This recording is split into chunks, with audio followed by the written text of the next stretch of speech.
Thoughts are things. In 2 Kings chapter 6 verse 17, Elisha prayed and said, Lord, I pray thee, open his eyes, that he may see. And the Lord opened the eyes of the young man, and he saw, and, behold, the mountain was full of horses and chariots of fire round about Elisha. Was the young man physically blind before his eyes were opened? No, physically his eyes were opened, he could only see things in the physical dimension. When his spiritual eyes were opened, he could then see the things that are not seen in the physical.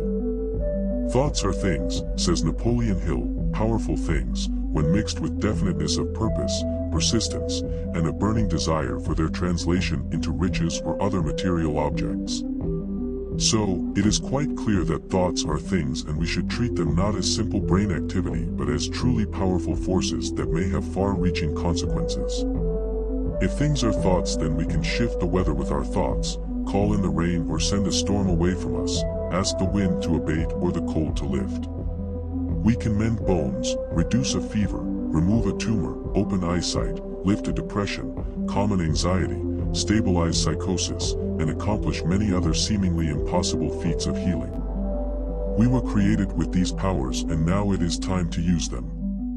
Thoughts are things. I receive those things in the spirit and manifest them in the natural. Thoughts can do things, thoughts can travel, thoughts can influence, thoughts can change what happens in the physical world, because after all, the world is made of thought. Thoughts are as tangible as a contract written on paper. Everything you see, touch, hold, use, read all started as a thought. If you can think it, you can experience it in the physical. Note, when Napoleon Hill said thoughts are things, he did not say good thoughts are things. All thoughts, good and bad, are things. Understand this one thing: thoughts are things, and no more effort is required to aim high in life, to demand abundance and prosperity, than is required to accept misery and poverty. Poverty is not part of the law of the Creator for His children. If you were born poor, not your fault. If you die poor, that's on you. Poverty is a sin that must be broken. How is sin related to poverty? In this regard, sin implies the failure to give respectful attention unto the voice of the Lord your God and to love your neighbor unconditionally, which is synonymous with lovelessness. This is one way through which poverty gains a foothold in society. At this point, the relationship between sin and poverty can be perceived clearly. Stellenbosch Theological Journal.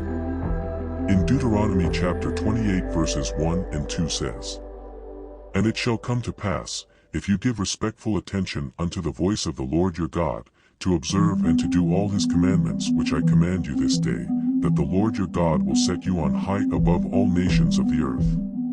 And all these blessings shall come on you, and overtake you, if you give respectful attention unto the voice of the Lord your God. Both prosperity and poverty is in your hands, created in your thoughts.